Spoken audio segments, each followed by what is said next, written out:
Assalamualaikum warahmatullahi wabarakatuh. Halo, saya dari Tarsus. Dalam video ini saya akan membahas beberapa poin utama dari materi pengambilan keputusan. Nah, untuk poin-poin ini yang akan saya bahas adalah mengikuti proses pengambilan keputusan, lalu ada alat dan proses analisis atau pengambilan keputusan, pendekatan regulasi pelanggan dalam pengambilan keputusan, manfaat dari materi pengambilan keputusan ini, serta analisis kasus di sistem. Lalu saja materi ini sangatlah relevan dengan kita, terutama dalam dunia bisnis yang selalu menghadapi tantangan yang berubah cepat. Kalau begitu, mari kita mulai pembahasan. Pengambilan keputusan bisnis adalah proses memilih alternatif terbaik untuk mencapai tujuan tertentu. Proses ini sangatlah penting karena keputusan yang tepat akan menentukan keberhasilan dan juga kegagalan dalam suatu bisnis. Ada 3 faktor utama yang mempengaruhi pengambilan keputusan. Yang pertama adalah kepastian, yang kedua adalah ketidakpastian, dan yang ketiga adalah risiko. Kepastian ini muncul ketika informasi terhadap data tersebut lengkap tersedia, sedangkan ketidakpastian adalah terjadi saat data tersebut tidak cukup. Dalam risiko di sini adalah melibatkan potensi kerugian jika semua data telah tersedia. Proses pengambilan keputusan ini biasanya mengikuti 5 tahapan utama. Yang pertama, tahapan pertama adalah identifikasi masalah, yaitu menentukan apa yang perlu disesuaikan dan juga ditingkatkan. Nah, lalu yang kedua, ini adalah pengukuran informasi yang dilakukan untuk mendapatkan data relevan sesuai dengan data keputusan. Yang ketiga, ini adalah analisis alternatif, maka untuk membandingkan berbagai opsi berdasarkan konsekuensinya, manfaatnya, dan juga biaya. Nah, keempat adalah implementasi keputusan tersebut mendapat solusi yang telah dipilih di tindakan nyata. Nah, untuk yang terakhir adalah evaluasi, di mana keputusan tersebut diperlukan untuk memastikan bahwa solusi tersebut berjalan dengan baik dan menghasilkan manfaat sesuai dengan yang diharapkan. Sebagai contoh, misalnya adalah bisnis kecil seperti usaha catering. Nah, keputusan untuk memilih menu andalan ini berdasarkan data penjualan yang sebelumnya dapat meningkatkan kepuasan pelanggan, sekaligus mengurangi pemborosan bahan baku. Jadi, dengan proses pengambilan keputusan yang baik, tujuan utama bisnis seperti efisiensi sumber daya dan juga pengurangan risiko dapat tercapai. Dalam mendukung pengambilan keputusan terhadap berbagai alat analisis data yang dimiliki. Salah satu alat yang sering digunakan adalah SWOT analysis, di mana alat ini membantu perusahaan memahami kondisi internal dan juga eksternal mereka. Yang pertama ini adalah kekuatan atau strength, di mana mencakup hal-hal positif dalam perusahaan seperti kualitas produk atau reputasi merek. Nah, untuk weakness atau kelemahan ini merujuk pada aspek yang perlu diperbaiki, seperti kurangnya teknologi modern. Lalu ada opportunity atau peluang. Nah, ini adalah faktor eksternal yang bisa dimanfaatkan seperti tren pasar baru. Sementara untuk ancaman atau risk, ini meliputi kompetitor atau perubahan regulasi. Nah, untuk selain adanya SWOT analysis, ada juga yang namanya factor analysis, di mana mempertimbangkan faktor-faktor eksternal seperti politik, ekonomi, sosial, teknologi, dan lingkungan. Nah, misalnya perubahan dalam kebijakan pajak dapat mempengaruhi strategi bisnis perusahaan. Tentu saja, dengan beberapa factor analysis ini, perusahaan dapat mempersiapkan strategi untuk menyesuaikan diri dengan perubahan lingkungan eksternal.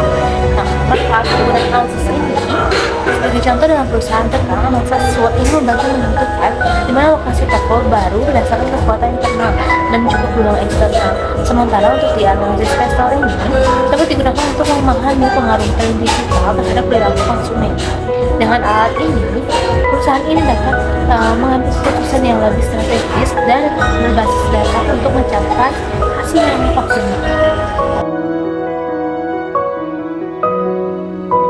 Pendekatan berbasis pelanggan atau customer-centric decision making adalah strategi untuk menekankan pelanggan sebagai pusat dari setiap keputusan bisnis. Pendekatan ini semakin penting di era digital ini, tentu saja karena di mana pelanggan ini dapat memiliki akses mudah untuk membandingkan produk dan juga layanan. Nah, strategi ini memberikan manfaat besar bagi bisnis, yaitu pertama, pendekatan ini dapat meningkatkan kepuasan pelanggan karena keputusan yang diambil berfokus pada kebutuhan dan juga preferensi mereka. Yang kedua, strategi ini membangun loyalitas pelanggan yang pada akhirnya dapat mendukung pertumbuhan bisnis. Dan yang ketiga adalah pendekatan memikirkan bisnis untuk memenangkan persaingan dengan menawarkan nilai yang lebih relevan bagi pelanggan. Namun, untuk implementasi strategi ini memiliki beberapa tantangan. Salah satunya adalah pergeseran budaya perusahaan yang seringkali masih berorientasi terhadap produk bukan dengan pelanggan. Selain itu, pengolahan data pelanggan membutuhkan investasi dalam teknologi dan juga pelatihan staff. Kalau strategi yang dapat diterapkan mengikuti personalisasi produk dan juga layanan, pengembangan pelayanan loyalitas seperti diskon khusus untuk pelanggan tetap misalnya, serta penggunaan data dan juga analisis data pelanggan melalui survei dan juga alat analitik. Contohnya dalam bisnis e-commerce, pengguna data untuk merekomendasikan produk sesuai preferensi pelanggan telah terbukti meningkatkan penjualan dan juga referensi pelanggan. Dan keputusan ini memiliki manfaat yang signifikan dan baik untuk individu maupun juga organisasi perusahaan.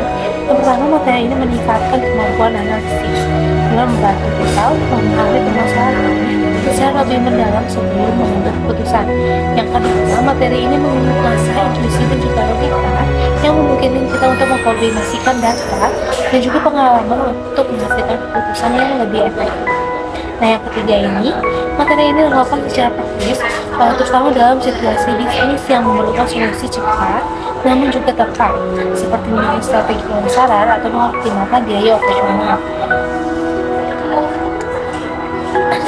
Sebagai contoh, mungkin dalam beberapa usaha menerapkan pendekatan berbasis pelanggan di mana mengumpulkan umpan balik untuk memahami preferensi desain yang mereka sukai.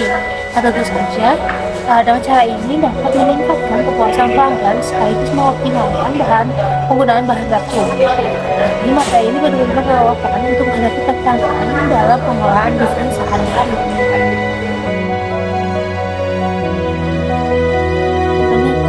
Mari kita lihat dengan keputusan dari Indomie. Siapa sih yang datang Indomie dan mengkontrol Indonesia ini telah berhasil menembus pasar global.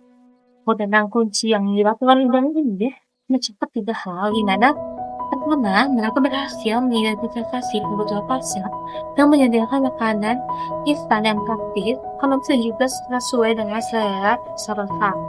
Dan yang kedua, mereka terus berinovasi dengan menawarkan berbagai varian rasa, seperti mie goreng yang saat ini cukup populer di berbagai negara.